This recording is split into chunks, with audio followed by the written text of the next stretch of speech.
let me tell you about a guy who figured out the cheat code. The cheat code to civilization. No, not Neo. Sam Altman.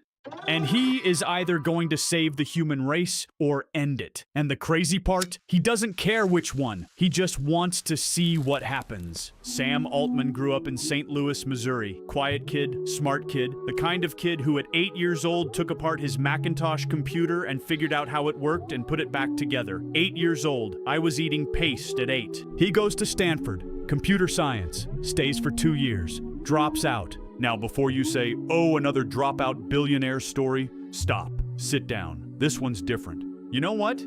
Forget what I said. This is absolutely another dropout billionaire story. He and his friends built Looped, a location sharing app, in 2005. Back when share your location sounded less like a feature and more like a terrible idea. Y Combinator loved it and handed him money at age 20, because while the rest of us were trying to find parking spots and cheap pizza, Sam Altman was speed-running Silicon Valley. Looped didn't change the world. That's fine. That's not the point, because Sam Altman's real talent was learning how to slide into rooms, read the power structure, and leave with access. Yes, let's call him the modern-day Little Finger.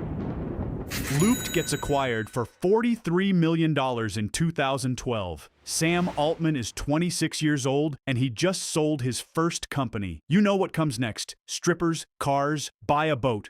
No. Little Finger. He wanted more access. Sam Altman calls Paul Graham at Y Combinator and says, I want to help run this thing. The place that funded Airbnb, Stripe, Dropbox, Reddit, DoorDash, Coinbase, the most successful startup factory in human history, and they handed it to a 28-year-old. He runs YC from 2014 to 2019, 5 years. Under his watch, the fund goes from investing $120,000 per company to launching a $1 billion continuity fund. He is not building anymore. He is choosing who gets to build. Think about what that means. Every founder who walks through YC's doors, Sam Altman is deciding if their idea lives or dies. He is the gatekeeper. And when you're sitting at the center of Silicon Valley's talent pipeline, something interesting happens. Eventually, you stop seeing companies. You start seeing trends, patterns, the future before everyone else does. Artificial intelligence. Okay, and this is where the Rosewood Hotel enters the chat. Location, Menlo Park. Picture a table. On the left, Sam Altman. On the right, a guy who has met Iron Man, Elon Musk. Together, they're about to launch OpenAI, a non-profit, which in hindsight is where you should start laughing. Two guys trying to save humanity. What could go wrong?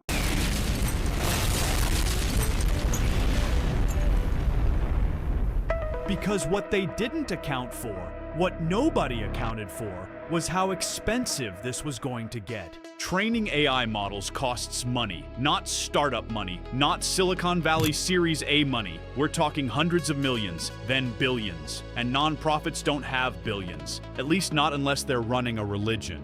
So in 2019, OpenAI does something that should have been a bigger story, something the tech press covered for about 48 hours and then forgot about. They create a capped profit structure. Translation in simple terms, investors can come in. They can make money. Elon Musk sees this and loses his mind. He says, this is exactly what we said we'd never do.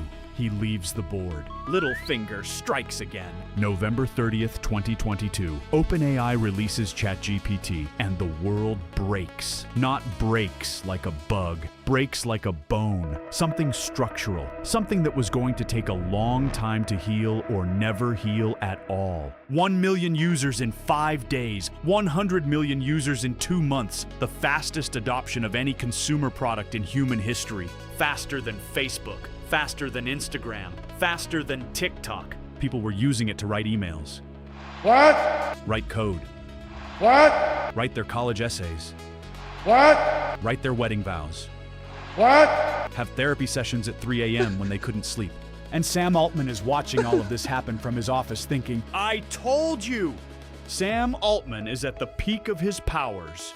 Well then, this happened. Yeah!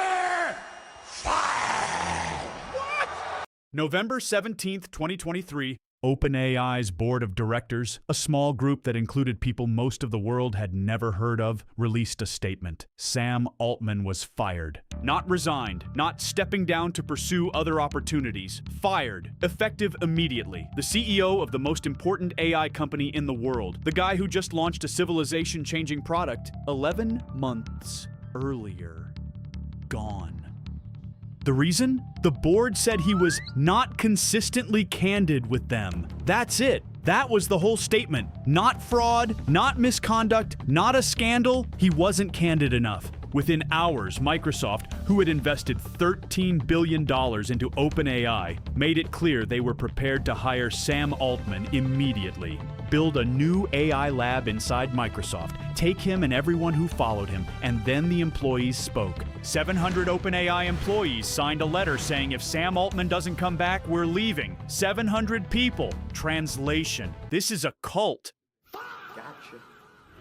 But think about it. Think about what kind of loyalty that is, what kind of hold that requires. 5 days later, Sam Altman walks back through the front door of OpenAI. The board that fired him, gone. Every single one of them replaced. Sam Altman didn't just survive getting fired from the company he built. He came back stronger. He came back with more power than he left with. And this was his enemy's biggest miscalculation. You see, most people think Sam Altman loves money. He doesn't. He loves her.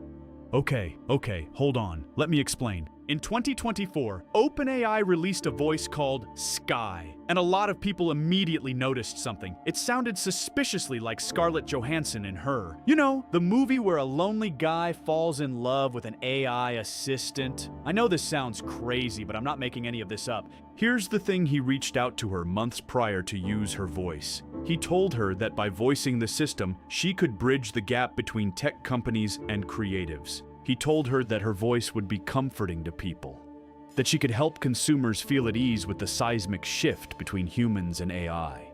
Imagine this nerd trying to sweet-talk the Black Widow. There's only one nerd that can do that. Come on, I feel like I'm the only one eating here. Try some of that. Have some eggs. I'm so confused. These are confusing times. Anyway, she says no. And on launch day, a voice comes out that sounds, let's just say, close enough that had her outraged and the internet started doing internet things. But something also happened that day. Sam Altman posted one word on Twitter. One word: her. OpenAI eventually paused Sky's voice. Altman said it wasn't supposed to sound like her. Said he was sorry for the confusion.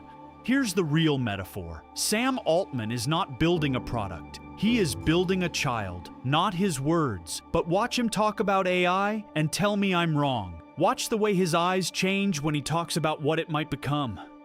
The careful, almost parental mixture of pride and terror. He loves this thing, not in a press release way, not in a this is our mission statement way, in a Blade Runner way. The risks, the dangers, the warnings. He has thought about the scenario where everything goes wrong, and he is still the one pushing the accelerator because he loves it and will do anything to protect it. Okay, my bad. May have gone a little too deep in the files. Got a little carried away. Let me go get some air. Okay, we're back. In 2026, The New Yorker published an investigation 18 months in the making. Over 100 interviews, hundreds of pages of internal documents. Ronan Farrow, the guy who broke Harvey Weinstein, had his name on it. What did they find? OpenAI's co-founder and chief scientist, one of the greatest AI researchers alive, compiled 70 pages of Slack messages, HR documents, internal testimony. All of it pointed at one man: Sam Altman. The first item on page 1 of that document. The heading reads, "Sam exhibits a consistent pattern of lying." Lying. That's how the document starts. And the guy who ran safety at OpenAI, who is now running Anthropic, one of the smartest people in this industry, kept 200 pages of private notes during his time there. His conclusion, written in his own hand. The problem with OpenAI is Sam himself. Not the board, not the structure, not the technology. Sam himself. The report also found that this pattern went back further than OpenAI. At his first company, Looped, employees complained about his tendency to blur the line. At Y Combinator, he was pushed out in 2019. partners alleged he constantly lied and prioritized personal interests. Maybe it's all one big misunderstanding. Or maybe if every room you leave has the same review, eventually that's just your Yelp page. Ah, Yelp, the good old days. As of recently, Sam is in legal battles with Elon Musk, his sister, and getting cocktails thrown at his house. And he's probably in the house talking to... Really? Does this mean you actually have friends? You just know me so well already.